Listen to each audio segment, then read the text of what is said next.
Kicking things off very on brand with me, I was never very much into metal growing up at all. I always thought screamo stuff, because that's what metal was to me. It was just people screaming and making lots of noise. And I was like, this isn't music. I don't want any of this.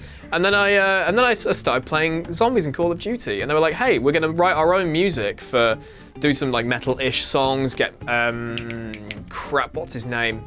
His name's Sevenfold were in there. I'll get into that, Scott. Okay. Elena Siegman and oh god, I've forgotten his name. The guy who writes the music for zombies. No, it's not that. But yeah, it got to Black Ops 1 and Call of the Dead, and it was like, hey, we got this band in who at the time, this is going to sound very horrible for you, Scott, I'd never heard of them. They were like, hey, we've got this band called Avenged Sevenfold, and they've done a song for this zombies map, and I was like, cool, let's listen to this. Kevin Sherwood, that's his name. There he Kevin is. Sherwood. What a nice guy.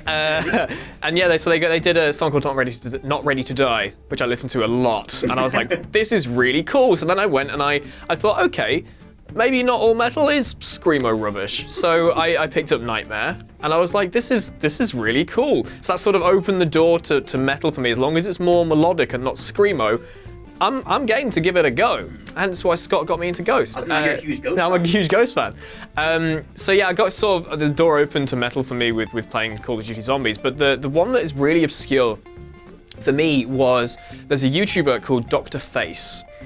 And he's one of those many YouTube channels that make really quite silly Gary's Mod and Source Filmmaker videos using Team Fortress 2 assets. There's loads of these channels. They were huge, about 7-8 years ago. There's still a few that I watch now. And he made this video called Pyrous. And it's like, it's literally the pyro and the soldier from Team Fortress 2. The pyro's got a mask on and he's dancing around, and the soldier's got a little trumpet. And they're playing this little song, and they're just annoying the rest of the team. And it turns out that song was Bamboo by Caravan Palace, who also I hadn't heard of at the time. And because the song was really dumb, I was like, I have to research this. I have to see if this is a real song made by a real band. And lo and behold, it was. And after discovering Caravan Palace and listening to their albums, I absolutely adore them. And I've been to see them live. And I never thought that watching stupid TF2 videos on YouTube would have me find one of my favorite bands ever. This is the most rich origin story. It is the most me origin story. It really is. But listen to Caravan Palace, they're really good. The song that I love because of the video game is Fred Ree and Graphics' Sunrise. The reason why I keep saying Forza Horizon 4 is probably the best opening in racing game history ever is because of that one song. It's just bloody brilliant when you're going 200 miles an hour through the countryside in a McLaren. I can't remember which car it is, but you're listening to that song and it like starts to break down and just full on goes. It's so good. It gives me goosebumps and just makes my hair stand in the end. Like when I was listening to it like 5 minutes ago, all I had was just goosebumps everywhere in my body. Another one as well is GTA Vice City, and honestly, every single radio station in that is so bloody brilliant. It's so hard to like pick which one is just the best. But I'm gonna go with one of the songs in Fever 105, which I think is Kool and the Gang, Summer Madness. And every single song in all the radio stations are really like upbeat and really energetic and really cool and all that. And then you get to this one song, Summer Madness, and it's like a really chilled out, no lyrics, nothing, just like synthy, really nice and just a lovely song. And it's probably one of the only songs that makes you just stop and just listen to that song until it's finished. And yeah, just everything else in the radio station is just brilliant.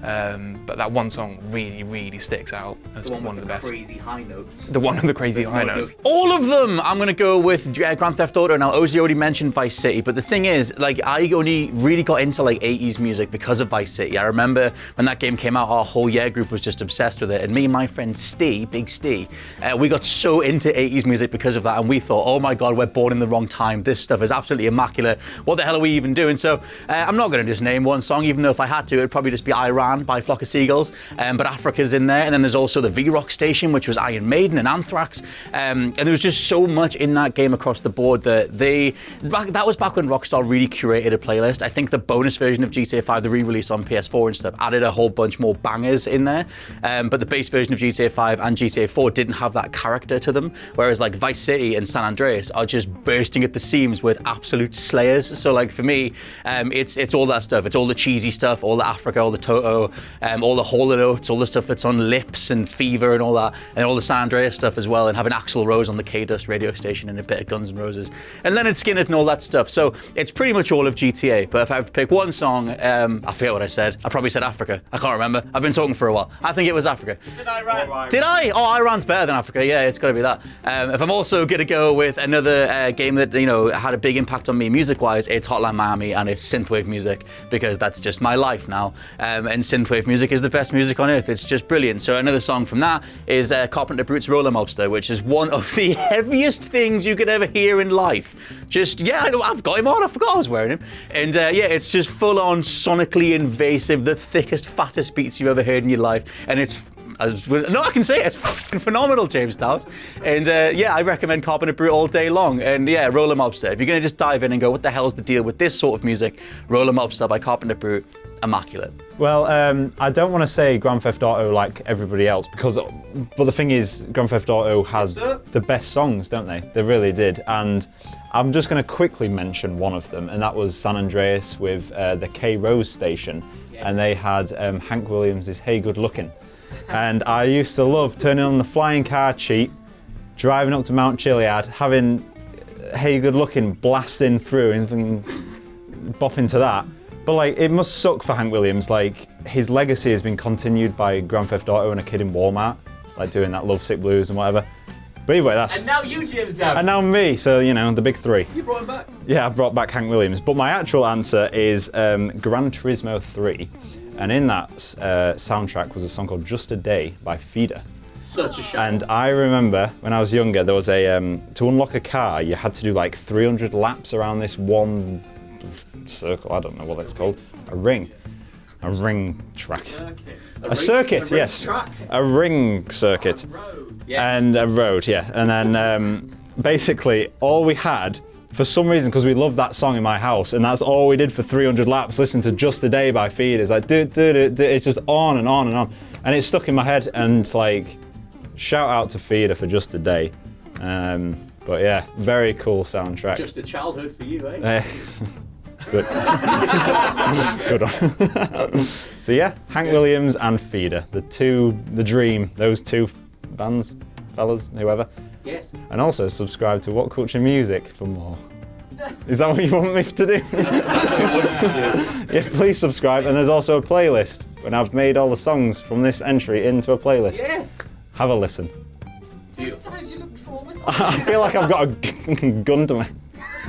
It's alright, you're allowed to. Subscribe.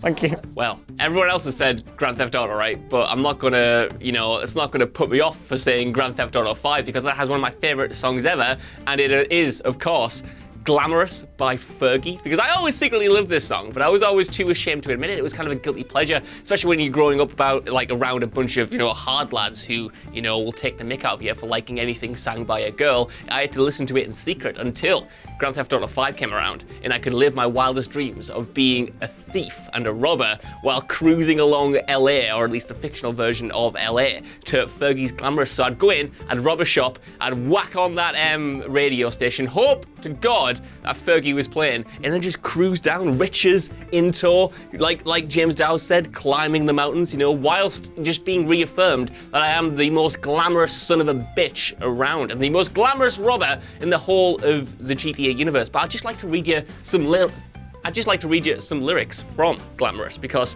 it is, and I don't say this lightly, one of the most outstanding poetic masterpieces of our time. Let me read you a stanza. The glamorous, brackets, the glamorous life, for the glamorous, or the flossy. It's just poetry, it's just perfect, and I think it sums up my personality perhaps more than any other track I've heard in the game. And there was a lot of competition for this. There was Marty Robbins' Big Iron from Fallout New Vegas. There was the entire soundtrack of the entire Tony Hawk's Pro Skater franchise, which defined me as a person just as much. But if I'm being truthful, in the one that I got the most enjoyment out of, I will always have fond memories of playing GTA 5 online, especially with my friends, hopping in a car, like I said, riches in tow, and just cruising down, police chasing after me, sirens blazing, to Glamorous by Fergie, because it's one of the best pieces of art of the 21st century. Right, I'm going to have the absolute cop-out answer here, which is Guitar Hero 2. No, you can't have that. I can, because it opened my eyes to the Butthole Surfers, which I saw that written down and was like, well, there's my new favourite band. I love anything with butthole in it. And Who Was in My Room Last Night is an absolute banger of a track that I played the most on Guitar Hero 2. That and Psychobilly Freakout by Reverend Horton Heat. But I always liked alt music, because I'm edgy, and screamo, as Rich would call it. But I always liked heavy music, and then playing Guitar Hero was like, okay, cool, I get some riffs and learn some new songs and that sort of thing. And it kind of opened my eyes to things that I wouldn't usually have picked out, and the Butthole Surfers turned out to be one of those. So I just jammed that track the whole time, brothers, mostly because, again, it was called the Butthole Surfers, which is a genius name, and then also because the song was good as well. Well, this is the thing, I don't believe anything you just said, because you would have found the Butthole Surfers regardless of whether or not they were in Guitar Hero. I could bet my house on it. You would think, but no, they'd never come across my radar, and then I tried to listen to the rest of it and could not, because Who Was in My Room Last Night just kept coming back. I was like, I can't escape this song. I don't want to listen to anything else. The Butthole Surfers have one solid song, and that's all that matters. Could you sing it for us? Who was in my room last night? It's got like a little effect on the voice. So, who was in my room last night? And who the hell was in my bed? Ah! Do-do, do-do. And then on and so forth. Yeah. The Butthole Surfers. Who was in my room last night? Speechless. Speechless. Hey everyone, thank you so much for watching. Now, if you want more chatty faces, why not watch through the rest of our playlist? But I just want to say a big thank you to the brilliant channel sponsors for voting on this week's chatty question. And if you want to join the vote, then why not consider hitting the join button and becoming a sponsor today? And we will see you next week. Bye!